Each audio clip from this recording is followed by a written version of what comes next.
Good morning बच्चों। Elon public school नेठाना की online classes में आप सभी का स्वागत है। आज हम बात करेंगे क्लास 7 साइंस के चैप्टर नंबर 8 की, जिसका नाम है विंड स्ट्रॉम एंड साइक्लोन्स, यानी कि चक्रवात यानी कि साइक्लोन, स्ट्रॉम यानी कि तूफान और विंड्स यानी कि हवाओं के बारे में हम पढ़ेंगे। यू विल लर्न, आप पढ़ेंगे हाउ एयर एक्सर्ट प्रेशर, की हवा के द्वारा प्रेशर किस तरह से बनता है, effect of air velocity on air pressure, कि एयर के प्रेशर के ऊपर एयर की वेलोसिटी का क्या इफेक्ट पड़ता है, non uniform heating of earth, non uniform heating के बारे में पढ़ेंगे अर्थ की, थंडरस्टॉर्म तूफान के बारे में पढ़ेंगे और idea of tornado and cyclone, और इन दोनों के बारे में भी हम पढ़ेंगे। तो इंट्रोडक्शन से स्टार्ट करते हैं। You must have been seen that dry leaf and dust particle are blown away by the strongly winds। आपने देखा होगा कि तेज हवाओं से जो सूखी पत्तियां होती है या डस्ट पार्टिकल होते हैं वो बहकर हवा की मदद से दूसरे स्थान पर मूव कर जाते हैं। समटाइम्स कभी कभी it rain with fast blowing wind along with thunder and lightning, कि ये कभी कभी ऐसा होता है कि बहुत तेज बरसात हो रही होती है, उसके साथ तेज हवाएं चल रही होती है, साथ में बिजली कड़क रही होती है, साथ में बादल गरज रहे होते हैं। ऐसा सीन भी आपने देखा होगा। What is the reason behind this natural phenomena? ये प्राकृतिक जो फिनोमिना है इसके पीछे का कारण क्या है? Yet when it's come to prediction of occurrence of natural phenomena like earthquake, floods and cyclone etc., we still find ourselves a bit helpless।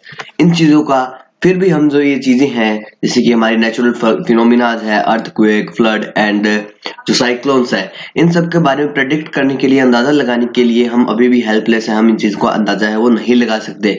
बाढ़ है तो पता नहीं कब आ जाए, बाढ़ कब ज्यादा पानी आ जाए पता नहीं चलता। We will discuss these natural phenomena through various activities। हम इन सभी नेचुरल फिनोमिनाज के बारे में पढ़ेंगे अलग अलग एक्टिविटीज के द्वारा। तो सबसे पहले एयर एक्सर्ट प्रेशर, की एयर से प्रेशर किस तरह से बनता है। The envelope of air surrounding the earth is called atmosphere, कि एक हवा का लिफाफा, एक हवा की परत है पृथ्वी के चारों ओर, जिसको हम एटमॉस्फेयर बोलते हैं। हवा का वजन होता है the weight of air presses our body all the time, जो हवा का जो वजन है वो हर समय हमें दबाता रहता है। This weight of air acting on the surface cause air pressure, कि ये जो किसी सरफेस के ऊपर हवा का जो वेट है वो हवा का प्रेशर बनाता है उस सरफेस पे। Air pressure can be understood by help of certain activities, कुछ एक्टिविटीज के द्वारा हम एयर प्रेशर को समझ सकते हैं।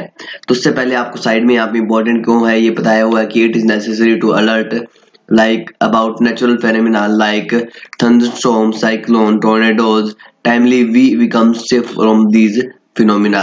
कि इसके अंदर ये बताया गया है कि ये जो नेचुरल फिनोमिना होते हैं, जैसे थंडरस्टॉर्म तूफान हो गए, चक्रवात हो गए, या साइक्लोन्स यानी कि टोर्नेडोज और ये हो गए, तो इन सब से हमें जानना इसलिए जरूरी है क्योंकि हम पहले इसके बारे में जानकारी मिल जाए, हम थोड़ा सेफ हो जाए इनके। अगर मान लीजिए कोई स्थान पे अचानक से चक्रवात आता है तो हम इनसे किस तरह से बच सकते हैं, तो इस सब के बारे में हम पढ़ेंगे इस चैप्टर में।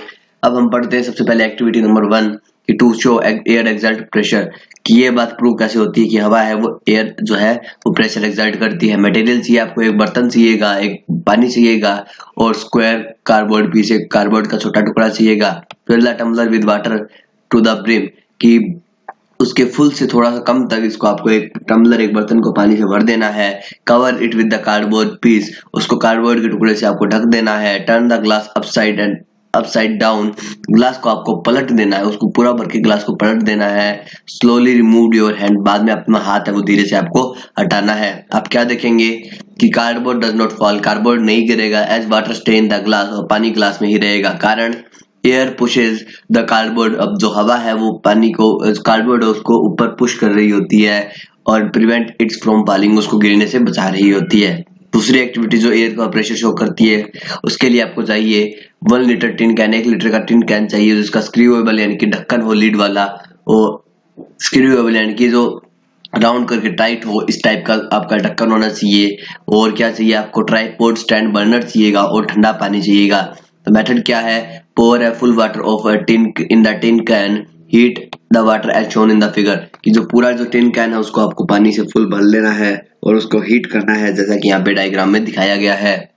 When the heat comes, steams come out freely, stop heating and immediately screw the cap on it। आपको क्या करना है कि जैसे ही जो भाप निकलनी उसमें से शुरू हो जाए, आपको तुरंत जो है उसका ढक्कन बंद कर देना है, गैस भी बंद कर देना है। Remove the can from the tripod stand, can को भी स्टैंड से हटा देना है और उसको प्लेस कर देना है किसके अंदर, थिक टॉवेल के ऊपर, उसको सिंक यानी कि place it in the think sink के अंदर रखना है, उसको पकड़ के किसकी मदद से, गर्म टॉवल, एक मोटे टॉवल से या फिर मोटे कपड़े से, ताकि आपके हाथ ना जले। Pour the cold water over the tin can के ऊपर आपको ठंडा पानी डालना है। व्हाट विल यू शेप, आप क्या ऑब्जर्व करेंगे, the tin can with beat the shape, जो टिन का जो कैन है उसका साइज है, वो शेप है, वो चेंज हो जाएगी।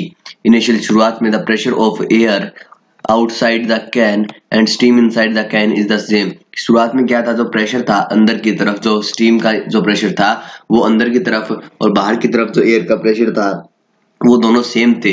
इसके कारण जो कैन है उसकी शेप है वो सेम रही थी।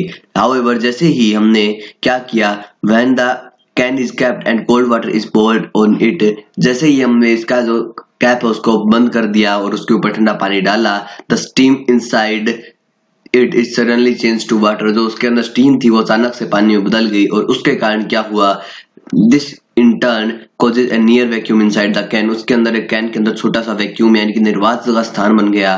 The air from the outside, जो बाहर से आने वाली एयर है उसने एक्सर्ट किया, उसने क्या लगाया, एक बहुत ही भारी प्रेशर लगाया, और जिसके कारण जो कैन है वो बिल्कुल क्रश हो गया। जैसे कि हम हाथ से क्रश करते हैं उस टाइप से क्रश हो जाएगा। आप ट्राई भी कर सकते हैं, लेकिन थोड़ा बहुत आग है, थोड़ा बहुत ध्यान से आपको काम करना होगा। एक्टिविटी नंबर 3 क्या कह रही है, take two same size balloon and fill them with the same amount of water, दो सेम साइज के बैलून लेने हैं, दोनों को बराबर पानी से भरना है। Now fill this balloon with the air and tie long thread at their mouth. आपको करना क्या है, बाद में जो पानी भरने के बाद उसको हवा से फुला देना है। फुलाने के बाद में आपको क्या करना है बच्चों, आपको करना है उसका जो मुंह है उसको एक लंबे धागे से बांध देना है, और जो धागा है उसको वुडन स्टिक के ऊपर 10 सेंटीमीटर की वुडन स्टिक पर लटका देना है। What observe when we blow off air between two balloon, कि क्या होगा जब हम दोनों जो बैलून है उनके बीच में हवा दें। Why do balloon come closer, balloon कम पास में क्यों आएंगे। what you have learned from this activity, आप इस एक्टिविटी से क्या लर्न करेंगे। तो सबसे पहले हम देखेंगे, जैसे हम हवा लगाएंगे, हवा की मदद से हवा खींचेंगे या फिर लगाएंगे तो बैलून है वो पास या दूर भी जाएंगे।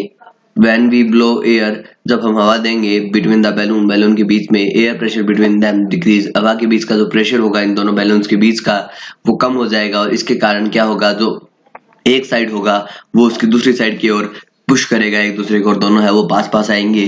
वी हैव लर्नड, हमने पढ़ा, if the velocity of air increase, अगर वेलोसिटी ऑफ एयर इंक्रीज होगी तब डिक्रीज होगा क्या, प्रेशर ऑफ एयर। तो अब आता है the fact that air exert pressure can be understood by many example, की हवा प्रेशर देती है, इस बारे में कोई एग्जांपल है जिनके बारे में हम समझ सकते हैं कि leaf fall from the trees in a strong wind due to the presence of pressure of moving air, कि जो पत्तियां है वो जो पेड़ है उससे क्यों पड़ती है, क्यों गिरती है, क्योंकि जो पेड़ों पर है एक बड़ा प्रेशर लगता है चलती हुई हवा के कारण, और पत्तियां है वो नीचे है वो गिर जाती है। If the speed of wind is very high it can uproot the trees, कि अगर मान लीजिए स्पीड है विंड की बहुत ज्यादा तेज हो जाए, बहुत ही ज्यादा तेज हो जाए, तो ये पूरे पेड़ को भी उखाड़ सकती है। Similarly flags flutter during the moving air due to pressures exerted by it, कि जो फ्लैग्स है, जितने भी झंडे होते हैं, झंडे भी है बच्चों, आप देख सकते हैं कि हवा के अंदर है वो लहराते हैं, तो उसका कारण क्या है, क्योंकि हवा है वो इनके अंदर प्रेशर एक्सर्ट करती है, जिसके कारण इनको हेल्प मिलती है। अब हम चलते हैं नेक्स्ट पेज पे बच्चों। नेक्स्ट पेज पे दूसरा एग्जांपल है, while rowing a sailboat it is always easy to row it in the direction of the wind, it is because the large air exert a large pressure on the sail of the boat, कि जो sail boat को हम चलाते हैं तब उसको हवा की डायरेक्शन में चलाना आसान होता है, क्योंकि जो सेल बोट है वो उसके ऊपर हवा का एक प्रेशर एक्सर्ट होता है। अगर हम उसको अपोजिट डायरेक्शन में चलाएंगे तो प्रेशर ज्यादा आएगा और हमें चलाने में वो दिक्कत होगी। You must have been noticed by riding a bicycle, आपने साइकिल चलाते वक्त नोट किया होगा कि if the wind is blowing opposite to the direction of cycle it will difficult to drive. आप साइकिल चला रहे हैं और हवा आपकी साइकिल की डायरेक्शन के अपोजिट डायरेक्शन में चल रही है, उसकी विपरीत दिशा में अगर चल रही है तो आपके लिए साइकिल चलाना मुश्किल होगा। ये इसलिए होता है क्योंकि moving air from the opposite direction exert a good amount of pressure, कि जो दूसरी तरफ से अपोजिट साइड से जो हवा मूव हो रही है उसके कारण अपोजिट साइड में एक बड़ी मात्रा में, एक अच्छी मात्रा में एक प्रेशर लगता है, जिसके कारण हमारा चलना है वो मुश्किल हो जाता है। Bird can fly because the air exert pressure, हवा के प्रेशर के कारण ही है वो बर्ड्स है वो फ्लाई कर सकते हैं। Thatched roof is blown off due to high speed wind, this is because high speed create an area of low pressure due to which the thatch roof is sucked up and finally get blown away. This does increase in wind speed is associated by decrease in air pressure। कि जैसे कच्ची छतें होती है वो तेज हवा के साथ उड़ के चली जाती है। ये इसलिए होता है क्योंकि जो अगर तेज हवा चलती है तो उससे उस एरिया के ऊपर लो प्रेशर आता है, प्रेशर कम हो जाता है जो उसको नीचे रखता है। वो प्रेशर कम होते ही जो थैच जो रूफ होती है वो उखड़ जाती है और आखिरी में वो उड़कर दूर चली जाती है। इसलिए ये बात प्रूव होती है कि अगर हम स्पीड बढ़ाएंगे, विंड स्पीड को अगर हम बढ़ाएंगे तो उस एरिया का जो प्रेशर है वो कम हो जाएगा। The wings of an aeroplane are design in such a way that the air above them move faster than the air below them. कि एरोप्लेन जो होते हैं, हवाई जहाज होते हैं, उनके विंग्स यानी कि जो पंख होते हैं साइड वाले, वो इस तरह से उनको डिजाइन किया हुआ होता है कि उनके ऊपर जो पंखों के ऊपर जो एरोप्लेन है उसकी सतह के ऊपर की जो हवा है वो तेज चले, नीचे की हवा है वो स्लो चले। क्यों? When the airplane run in the runway in order to take off, the pressure of the air above its wing is very less as compared to pressure below. It is difference between the in pressure on wings which make it to rise up in the air. कि इसके अंदर हवाई जहाज में क्या होता है, जब वो अपने रनवे के ऊपर रन ऑफ टेक ऑफ करने के लिए रन कर रही होती है, चल रही होती है, चलने के बाद में जैसे जैसे वो चलती है, चलने के बाद में वो देखती है कि उसके अंदर क्या होता है, जो नीचे का जो स्पीड होती है वो कम होती है और वहां पे प्रेशर ज्यादा होता है और ऊपर स्पीड हाई होती है हवा की, जिसके कारण उसका जो प्रेशर है वो कम हो जाता है और वो धीरे धीरे टेढ़ी होकर वो टेक ऑफ कर जाती है। और इसी प्रेशर डिफरेंस के कारण, इसी प्रेशर में डिफरेंस के कारण जो हवाई जहाज है वो हवा में उड़ती है। इंसेक्टिसाइड स्प्रे पंप्स जो होते हैं वो भी इसी प्रिंसिपल पर काम करते हैं। व्हेन भी पंप जब इनको पंप करते हैं, the air come out of it, हवा इससे बाहर निकलती है एक बड़ी स्पीड में। This in turn reduce the pressure over the small tube which is dubbed in the insecticide, जिसके कारण क्या होता है, जो स्मॉल छोटी छोटी जो ट्यूब होती है किसके अंदर बच्चों, जो इंसेक्टिसाइड के अंदर डिवाई हुई जो ट्यूब होती है उसके अंदर जो प्रेशर है उसको कम कर देती है। और इसलिए the liquid insecticide rise up, जो लिक्विड इंसेक्टिसाइड है वो ऊपर उठते हैं हवा में and is blown out in the form of fine spray, और जो कि बाहर निकलते हैं छोटे छोटे स्प्रे के रूप में, स्प्रे के फॉर्म में। अब आता है formation of wind due to uneven heating of earth. Heating of earth के कारण किस तरह से जो विंड है वो प्रोड्यूस होती है। आज ये moving air is called wind, चलती हुई हवा को हम विंड बोलते हैं। यू कैन फील इट, आप इसको फील कर सकते हैं ग्राउंड पे और high up in the atmosphere में ऊपर जाकर भी इसको फील कर सकते हैं। The air can be highly destructive और if it's blow too hard, अगर ये बहुत तेज चल रही है, अगर बहुत तेज बह रही है तो विंड है वो एक बहुत ज्यादा डिस्ट्रक्टिव, एक मतलब विनाशकारी साबित हो सकती है। It can also do useful for work for us, जो विंड है वो हमारे लिए बहुत सारे यूजफुल काम भी करती है। It can move power selling ship, ये पावर सेलिंग शिप को मूव करा सकती है। विंड मिल्स जो इनके ऊपर चलती है, इलेक्ट्रॉनिक मॉडर्न जनरेटर है यानी कि एरो जनरेटर है, वो भी इनके ऊपर चलते हैं। नाउ क्वेश्चन अराइज, अब सवाल उठता है, हाउ इज द विंड और विंड्स कोज, कि किस तरह जो विंड है या फिर चलती हुई हवाएं हैं वो किस तरह से बनती है। Basically all the winds are caused due to uneven heating of earth, कि जो नॉर्मली जो हमारी सभी प्रकार की जितने भी विंड्स है वो किसके कारण होती है, अनइवन हीटिंग ऑफ अर्थ के कारण, यानी कि कभी भी अगर अचानक से पृथ्वी का हीट होना उसके कारण जो है वो विंड की जो है उसका निर्माण होता है। टू इंपॉर्टेंट सिचुएशन जो कि यहाँ पे नीचे बताई गई है, सबसे पहले कि uneven heating due to shape of earth and its inclination, कि द पहला जो मैं आपको एक्सप्लेन करता हूं कि the earth is almost round sphere inclined at an angle of 23.5 degree Celsius to its path around the sun, कि ये जो पृथ्वी है उसका शेप लगभग गोला होता है, गोलाकार होती है, लेकिन उसका एंगल है वो पाथ से थोड़ा सा 23.5 डिग्री सेल्सियस हल्का सा झुका हुआ होता है, इंक्लाइन यानी कि हल्का सा तिरछा होता है। इसके कारण जो इक्वेटोरियल जो रीजन होता है उसके ऊपर सबसे ज्यादा सनलाइट है वो मिलती है during the most part of the region. इसके कारण जो इक्वेटोरियल के जो रीजन होते हैं उनके आसपास के जो कंट्रीज होती है, जो कॉन्टिनेंट्स जो होते हैं उनके अंदर पूरे मतलब गर्मी है वो ज्यादा रहती है, जैसे कि वेस्ट इंडीज हो गया। एज ए रिजल्ट के तौर पर जो इक्वेटोरियल जो रीजन होगा उसके अंदर सबसे ज्यादा हीट मिलेगी सूर्य से। इसलिए the air at the equator get warm and rise up, इसके कारण जो इक्वेटर की जो हवा होती है वो वार्म हो जाएगी और हल्के होने के कारण ऊपर उड़ जाएगी, जिसके कारण वहां का एरिया है उसमें प्रेशर कम होगा। एज रिजल्ट के तौर पर the cold air from latitude belt on either side of the equator move in toward the equator, कि इसके कारण क्या होगा, जो कोल्ड एयर है जो लैटिट्यूड से आएगी दूसरी साइड से, वो इक्वेटर की ओर मूव कर जाएगी। The air in the polar region is colder than the latitude, कि लैटिट्यूड के मुकाबले जो पोलर रीजन है वहां पर एयर ठंडी ज्यादा होती है। दस इसलिए the warm air from the belt moves up, जो बेल्ट है उससे वार्म एयर है, गर्म हवा है, वो ऊपर उठेगी।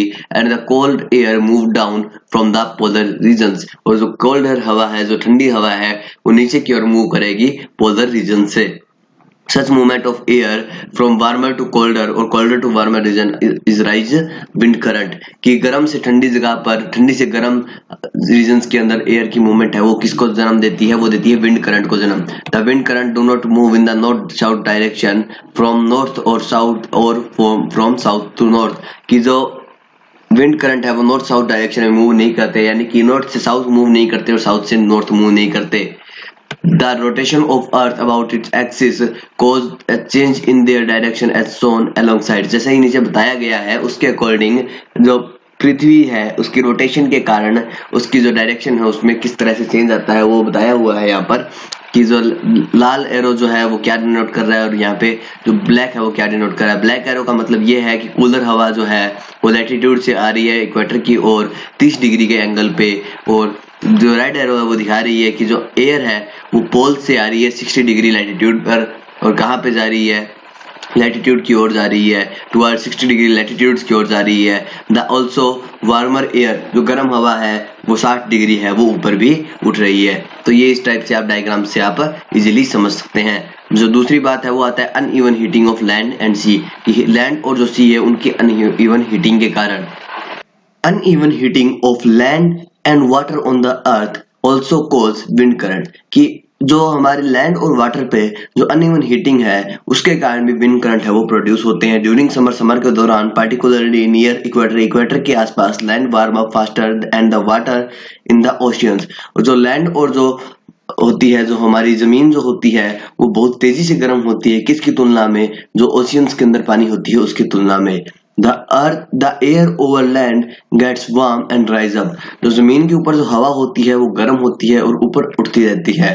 तो फिल द स्पेस, इस स्पेस को फिल करने के लिए wind flow from the oceans toward the land, कि जो हवा है वो फ्लो करती है ओशियन से लैंड की ओर। The wind coming from the oceans, जो ऐसी जो हवा जो ओशियन से कमिंग हो रही है, कमिंग ओशियन से आ रही होती है, कंटेन मॉइस्चर, उसके अंदर मॉइस्चर होता है, भाप होती है और उसके साथ बरसात भी होती है। The monsoon carry wind carry water and bring rain, कि मॉनसून है उसके अंदर विंड आती है जिसके अंदर पानी शामिल होता है, इसके कारण बरसात भी आती है। ड्यूरिंग विंटर, विंटर के दौरान the wind flow from the land to the ocean because the land is cooler, सर्दियों में जो जमीन है वो ठंडी होती है, इसके कारण जो हवा है वो जमीन से समुद्र की ओर बहती है। लेट्स टेक एन एग्जांपल, एक एग्जांपल लेते हैं इंडिया में, where which is a huge land mass between Arabian sea and bay of Bengal, कि जो भारत है उसके अंदर एक बहुत बड़ा भारत का हिस्सा है जो अरेबियन का जो सी है, अरेबियन सी और बे ऑफ बंगाल के बीच में आता है।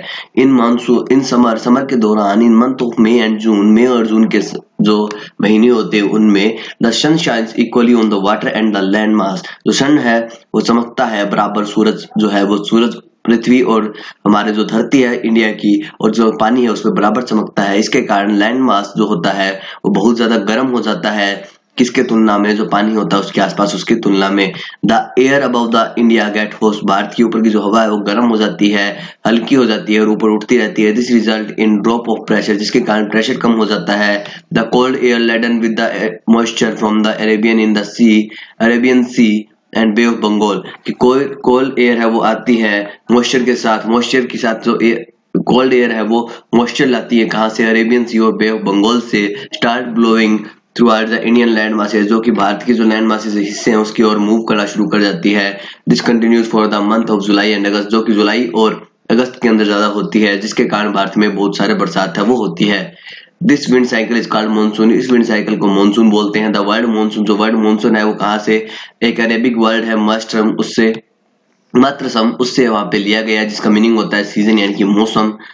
The monsoon is the life line of the Indian subcontinent. Bharat जो एक उपमहाद्वीप है उसकी सबसे बड़ी लाइफ लाइन है वो है monsoon.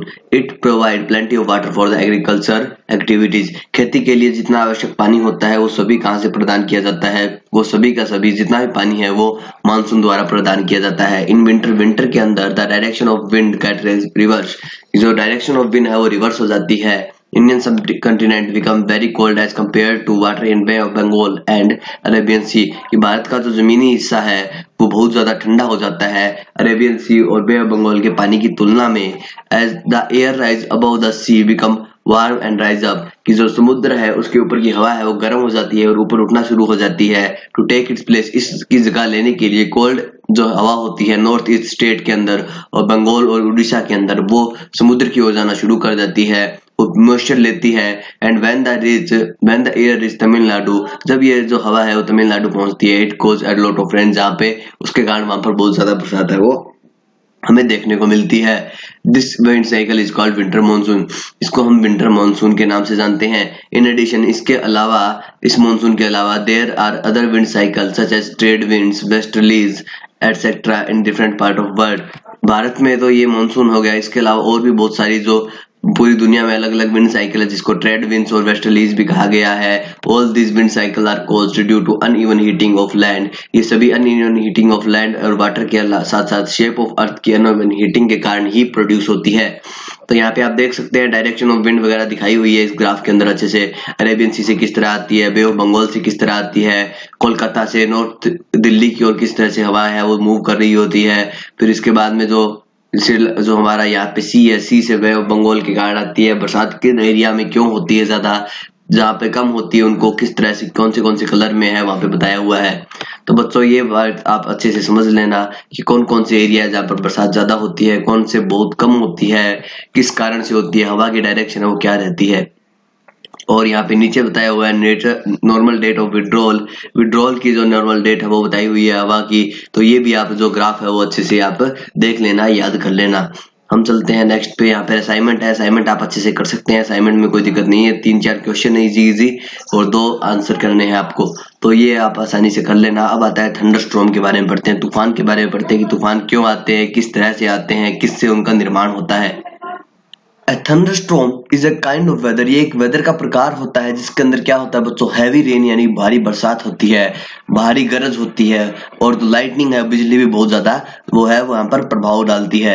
It is caused by violent air current inside a cumulus यानी कि थंडर क्लाउड्स। कि ये किसके कारण होता है, ये वायलेंट हवा यानी कि जो गुस्सेल, वायलेंट वैसे तो गुस्सेल हो गया लेकिन बहुत ज्यादा मतलब तेज हवा होती है, करंट होते हैं जो मतलब बहुत ज्यादा मजबूत होते हैं, जो कि थंडर क्लाउड्स के अंदर पाए जाते हैं। इनसाइड द क्लाउड के अंदर the warm and the moist air rapidly lies up. जो वार्म और जो नमी वाली हवा है वो तेजी से ऊपर उठती है। इन डूइंग सो, इसके अंदर the water vapour in rapid condenses in the form of tiny droplet of water which freeze to form small particle of ice. जैसे जैसे ऊपर उठती है, ऊपर उठने के बाद में जो पानी की वेपर है वो ठंडी होकर कंडेंस होकर पानी की बूंदों में जो बदल जाती है और उसके बाद में वो पानी की बूंदें वो फ्रीज होकर छोटे छोटे वो बर्फ के टुकड़े बना देती है। During the condensation and freezing, इस कंडेंसेशन और फ्रीजिंग के दौरान में एक बड़ी मात्रा में हीट है वो रिलीज होती है। The heat energy further pushes the air at the high speed. और ये जो हीट एनर्जी होती है ये हवा को तेज से उसकी स्पीड है वो बढ़ा देती है। The water and the ice crystal, जो वाटर और आइस क्रिस्टल है कोलाइड विच ईच अदर, आपस में टकराते हैं। And due to rapid rising air के कारण this built up a negative electric charge in the cloud, जिसके वजह से जो क्लाउड है उनके अंदर एक नेगेटिव इलेक्ट्रिक चार्ज बनता है। The electric charge is released by the cloud bye stroke of lightning. और ये जो इलेक्ट्रिक चार्ज जब ज्यादा इकट्ठा हो जाता है वो बाद में रिलीज किया जाता है एक बिजली की स्ट्रोक के रूप में क्लाउड्स के द्वारा। The lightning heat the surrounding air to a temperature of 30,000 degree Celsius. की जो एक लाइटनिंग होती है उसके आसपास का जो टेम्परेचर होता है वो 30,000 डिग्री सेल्सियस तक पहुंच जाता है, which is 5 time hotter than the temperature surface temperature of the sun. जो कि सूरज के सतह का जो टेम्परेचर है उससे भी 5 गुना ज्यादा टेम्परेचर है। सूरज की सतह का टेम्परेचर 6,000 डिग्री सेल्सियस है। The heat released by lightning makes the air expand very fast even faster than the speed of the sound। कि जो हीट रिलीज होती है उसके कारण जो लाइटनिंग होती है वो हवा बनाती है और हवा की वो स्पीड होती है वो इतनी ज्यादा तेज होती है, मतलब इतनी भी ज्यादा तेज होती है उसकी तुलना में जो स्पीड है साउंड की वो भी कम पड़ जाए, स्पीड ऑफ साउंड के भी ज्यादा तुलना में, यानी कि मैं बोल रहा हूँ आप सुन रहे हैं, मेरी आवाज आप तक पहुंचने का टाइम लग रहा है, उससे भी जल्दी इसके जो लाइटनिंग के द्वारा हवा बनती है उसकी स्पीड होती है। This in turn produce a crash और अ थंडर, इसके कारण एक क्रैश या फिर एक थंडर होता है जो गरज होती है, similar to the sound produced by the supersonic aeroplane, जो सुपरसोनिक एरोप्लेन द्वारा आवाजें बनाई जाती है या फिर जो हेलीकॉप्टर द्वारा हम आवाजें सुनती है, उसी टाइप की हमें आवाज है वो सुनने को मिलती है। सेफ्टी मेजर्स इन थंडरस्टॉर्म की, थंडरस्टॉर्म से कैसे बचें? ड्यूरिंग द थंडरस्टॉर्म के दौरान it is a lightning strike which may cause maximum damage, इसके अंदर जो बिजली की जो स्ट्राइक पड़ती है, बिजली की जो बिजली पड़ती है उसके कारण बहुत सारा डैमेज है वो हो सकता है। If you are caught in thunderstorm, अगर आपके आसपास थंडरस्टॉर्म आ गया है तब आपको क्या करना चाहिए? If you are in water, अगर आप पानी में है तो सबसे पहले पानी से बाहर निकलिए। Do not take shelter under umbrella having a metallic coil rod, metallic rod को का जो अम्ब्रेला है उसको यूज ना कीजिए, उसको आप अपनी ढाल ना बनाइए।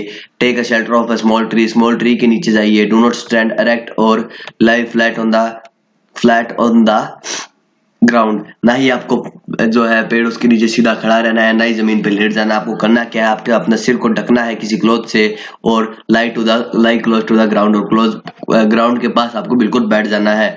Do not take shelter of a big tree, बड़े ट्री का आपको शेल्टर नहीं रहना है क्योंकि, और जो हमारी बड़ी बिल्डिंग है उनका शेल्टर नहीं रहना क्योंकि ये है वो बिजली उनके ऊपर है वो गिर सकती है।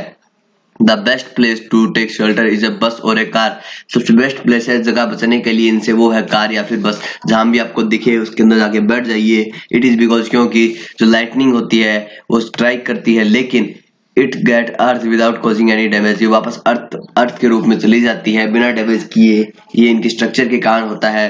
Do not sit near window open garage storage shed with tin roof, की जो विंडोज है खिड़कियां उनके पास नहीं बैठे, खुले जो गैराज उनके पास भी नहीं बैठे, और जो स्टोरेज सूट होते हैं जिनकी टिन की रूफ होती है, टिन की छत होती है, उनके पास भी आप ना बैठे। अब आता है नोट यहाँ पे कि विंड की जो स्पीड है उसको मेजर करने के लिए जो इंस्ट्रूमेंट यूज किया जाता है उसको हम एनेमोमीटर बोलते हैं। अब आता है हरिकेन और साइक्लोन यानी कि चक्रवात के बारे में पढ़ते हैं। Hurricane is a deep depression in which wind storm from 300 kilometre across to 9 kilometre height take its a place, कि एक 9 किलोमीटर ऊंचाई के प्लेस के ऊपर 300 किलोमीटर के आसपास की हवा की स्पीड जो है उसके कारण तूफान बनता है, एक गहरा तूफान बनता है जिसको हम बोलते हैं hurricane. The wind blow at the speed of 300 kilometre per hour, जो विंड की स्पीड होती है वो 300 किलोमीटर प्रति घंटे की होती है। They develop over the oceans of the latitude to north and south, की नॉर्थ और साउथ के जो लेटीट्यूड है उनके ओशियंस के ऊपर ये डेवलप होते हैं पर इक्वेटर के क्लोज कभी भी नहीं आते।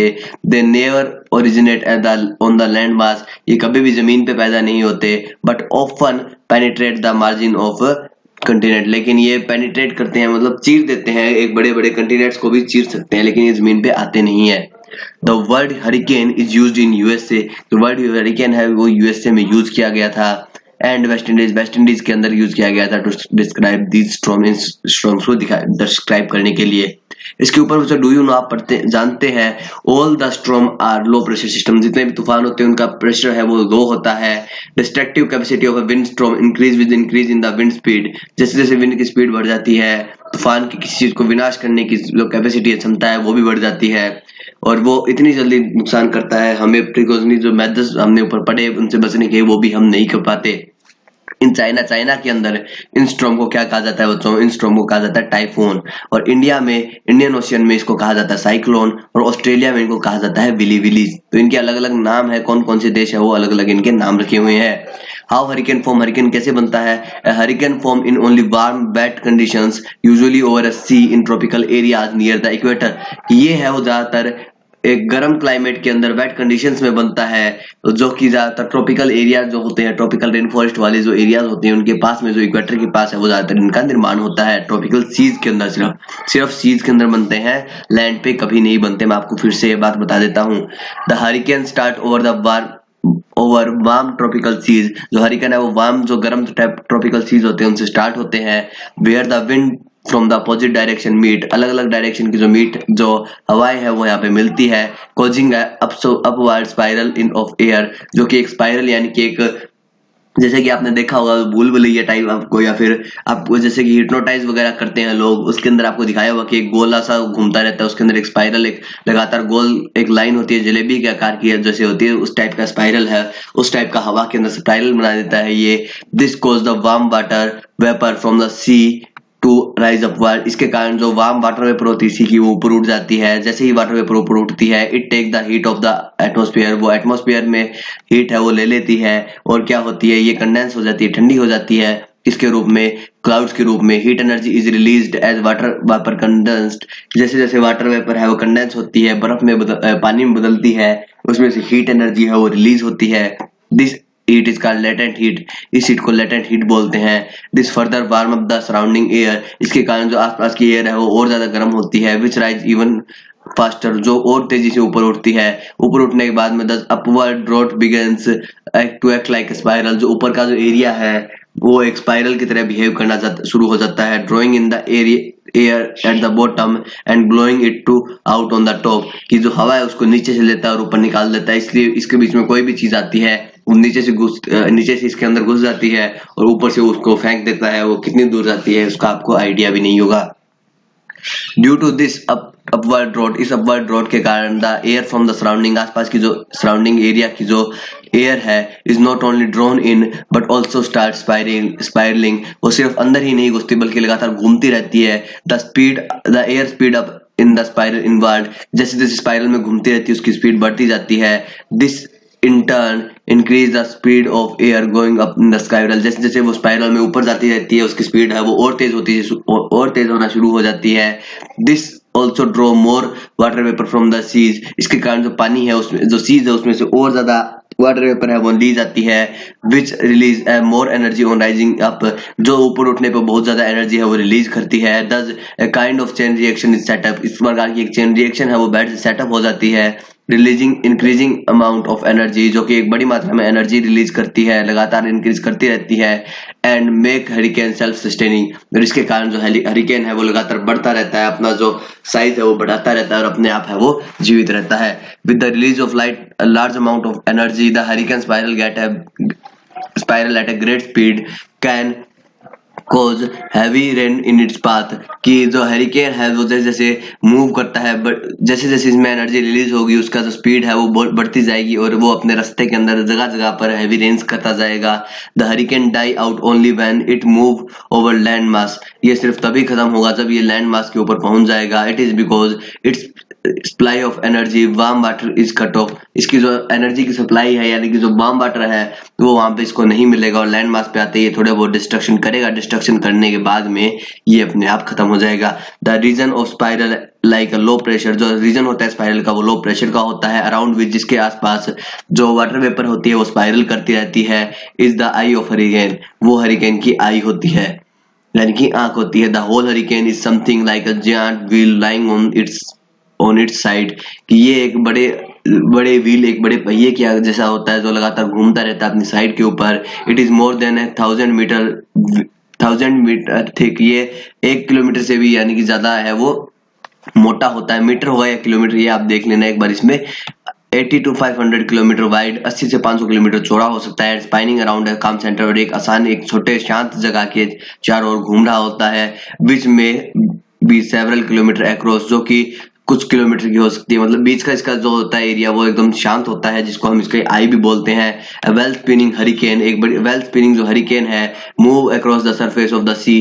जो सी है उसकी किसके सी के सरफेस के ऊपर किस तरह से मूव करता है, लगभग 20 से 30 किलोमीटर पर आवर की स्पीड में ये मूव करता है, और ज्यादातर कर्व पाथ के अंदर मूव करता है। The hurricane produce giant waves. Hurricane है वो बड़ी बड़ी वेव्स का निर्माण करता है सी के अंदर, अलोंग विद टोरेंशियल रेन के साथ साथ में।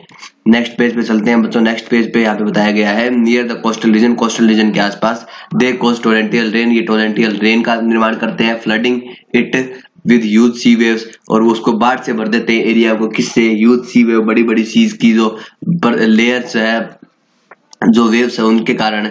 Which cause huge destruction in of life and property. जिसके कारण जो जिंदगी है, जो लाइफ है और जो प्रॉपर्टी है, जो हमारी जितनी भी संपत्ति है, उसपे बहुत बड़ा नुकसान पहुंचता है, उसपे बहुत ज्यादा नुकसान है वो पहुंचता है।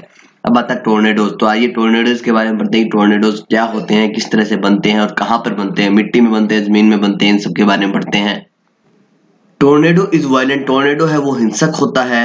ट्विस्टिंग फनल, एक फनल के रूप में होता है, विंड की फिनल के रूप में होता है। इट इज फॉर्म्ड, ये तब होता है when a funnel like column of cold air sink down form a storm cloud. कि ये कब होता है, जब एक फनल लाइक जो कॉलम होती है ठंडी एयर की, वो नीचे डूबना शुरू, मतलब नीचे सिंक डाउन यानी कि नीचे की ओर आना शुरू हो जाती है और एक स्टॉर्म क्लाउड का निर्माण करती है। स्टॉर्म क्लाउड से नीचे की ओर आना शुरू हो जाती है। Warm air from the earth surface rise up, जो हमारी गर्म हवा है अर्थ सरफेस की, वो ऊपर उठती है। विल अराउंड इट, ये चारों ओर इसकी चक्कर निकालती रहती है। Causes a very high speed wind, जिसके कारण हाई स्पीड विंड्स है उसका निर्माण होता है। Tornadoes are much smaller than cyclones, ये साइक्लोन्स की तुलना में बहुत छोटे होते हैं। A few metre to a 100 metre across, इसका साइज लगभग कुछ मीटर से लेकर 100 मीटर तक होता है, लेकिन इनकी विंड स्पीड होती है वो लगभग 500 किलोमीटर से भी ज्यादा होती है, यानी कि 500 किलोमीटर पर आवर से भी ज्यादा। The funnel of the tornado sucks up everything at its base, dust, debris, car, trees, even houses along its move along its. इसके अंदर क्या होता है, इसकी स्पीड इतनी तेज होती है कि इसके बेस जो है, ये आसपास की सभी चीजों को अपने अंदर सोख लेता है, सक कर लेता है, इसको खींच लेता है। जैसे कि जितने भी हमारे ट्रीज है, घर तक उखाड़ के अपने साथ में ले जाता है। Tornadoes are not common in India, भारत में एक बहुत कम रेयर चांस में आते हैं। दे आकर इन कोल्ड कंट्रीज, ये ठंडी जगह पर होते हैं, जैसे कि स्पेशली यूएसए में सबसे ज्यादा होते हैं। इंडिया के अंदर there is hardly any tornado experience, कि भारत में शायद ही कोई एक टोर्नेडो है अभी तक आया होगा। A tornado shelter is the room situated underground or deep inside a building। कि tornado shelter एक रूम होता है जो सिचुएट कहाँ रखा हुआ होता है, अंडरग्राउंड जमीन के नीचे होता है या फिर बिल्डिंग के बहुत गहरे में अंदर है वो बनाया हुआ होता है। विद नो विंडो, जिसकी कोई विंडो नहीं होती। It is advisable to shut window, ये सलाह दी जाती है कि विंडो को शट डाउन कर लीजिए इफ एनी, अगर कोई विंडो है तो। और अगर कोई शेल्टर है तो, अगर आप टेबल है तो टेबल के नीचे आप शेल्टर, आपकी शरण है वो ले लीजिए। इफेक्टिव सेफ्टी मेजर्स, की कुछ सेफ्टी मेजर्स है जो आपको इफेक्टिव है याद रखने हैं। In India the entire eastern coast line, the coast line along the Gujarat is vulnerable to cyclone, की जो पूरी ईस्टर्न जो कोस्ट लाइन है, हमारी बाउंड्री है समुद्र से लगने वाली, जैसे कि जो गुजरात और जो समुद्र के बीच की जो जगह है, वो उनके ऊपर जो साइक्लोन है उनके आने के चांस है। In the early part of 20th century, 20वीं सदी के स्टार्टिंग में, the people of the coastal area hardly had a day to face the cyclone. उनके मुश्किल घड़ी के अंदर उन्होंने साइक्लोन्स को देखा था,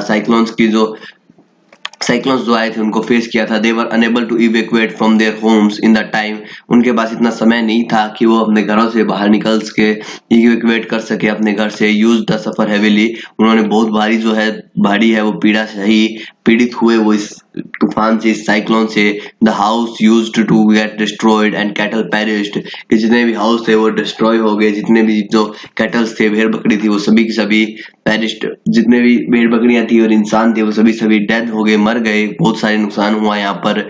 there were heavy casualties followed by disease, और बहुत सारे लोग अभी बीमारियों से ग्रसित हो गए। However with the use of modern technology things have change, modern technology के साथ साथ चीजें हैं वो बदल गई है। वेरियस इन्वेंशन, बहुत सारी इन्वेंशन हुई, जैसे कि weather observation, radar, communication satellite and radio station, जिनके कारण हमारा जो पूरा सिनारियो है, पूरा जो सीन है वो चेंज हो गया है। Step taken by the government for cyclone warming, की साइक्लोन वार्मिंग के लिए जो स्टेप गवर्नमेंट द्वारा लिए जाते हैं, आइए उनके बारे में जानते हैं। Following step safety measures against cyclone should be taken by the government, कुछ जो इंपॉर्टेंट सेफ्टी मेजर्स है जो साइक्लोन के खिलाफ सरकार को यूज करने चाहिए। सबसे पहले government of India has set up weather observation radar which detect the formation of cyclone and their movement, की भारतीय जो सरकार है उन्होंने एक वेदर ऑब्जर्व करने वाला एक रडार सिस्टम डेवलप किया है, जिसकी मदद से जो साइक्लोन है और उसकी मूवमेंट है उसके बारे में, फॉर्मेशन उसकी मूवमेंट के बारे में पता चल जाता है। The cyclone is moving toward the coast, कि अगर जो साइक्लोन है वो हमारी भूमि की ओर बढ़ता जा रहा है। The news is immediately broadcasted from A chain of radio station के द्वारा जो न्यूज है वो फैला दी जाती है, लोगों तक पहुंचा दी जाती है, कि 24 घंटे से पहले, लगभग 24 घंटे 48 घंटे पहले लगभग बता दिया जाता है साइक्लोन के आने से कि वहां पर साइक्लोन आ रहा है, ताकि लोग अपना बचाव है वो कर सकें। This continuously broadcast on hourly और हाफ आवरली बेसिस, लगभग वो ब्रॉडकास्ट है वो आधे घंटे तक लगातार चल जाता है, ताकि जो everybody may know about impending disaster and move out. ये सभी जो लोग हैं वो आधे पौन घंटे में उस बात को सुनकर अच्छे से और अपना जो डिजास्टर है उससे बच सके और उससे बचने के लिए जा सके।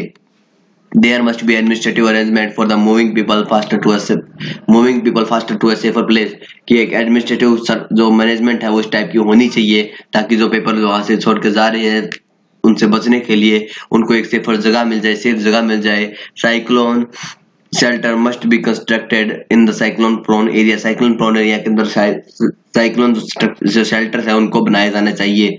People on their part, people जो उनके पार्ट्स में on their part must actively participate in the program toward the safety from the cyclone। कि जो लोग उस जगह पे रहते हैं उनको पार्टिसिपेट किया जाना चाहिए उन प्रोग्राम्स के अंदर जो साइक्लोन्स के बारे में जानकारी देते हैं, साइक्लोन से सेफ्टी के बारे में बताते हैं। people should follow the guideline provided by the TV agencies, radios and phone etc for safety against cyclone। की people तक जो टीवी, रेडियो, मोबाइल फोन्स वगैरह से जो सेफ्टी गाइडलाइन दी जाती है साइक्लोन से बचने के लिए उन सबको फॉलो करना चाहिए। The warning of approaching cyclone should not be taken lightly. कि जो साइक्लोन आने की जो वार्निंग अगर दे उसको लाइटली ना ले। If you have sufficient time, अगर आपके पास सफिशिएंट टाइम हो। Shift your essential house hold goods, जो आपके घर की जो नॉर्मल चीजें हैं उनको भी शिफ्ट कर लीजिए। पालतू जानवर है उनको भी आप सेफर स्थान पर, सेफ जगह पर ले जाइए। Do not venture into the sea if you are fisherman. अगर आप मछुआरे हैं तो सी के अंदर नहीं जाइए। Keep the phone number of all emergency services जैसे police, that is police, fire brigade, hospital, ये जो इमरजेंसी सर्विस है इन सबके नंबर तैयार रखिए।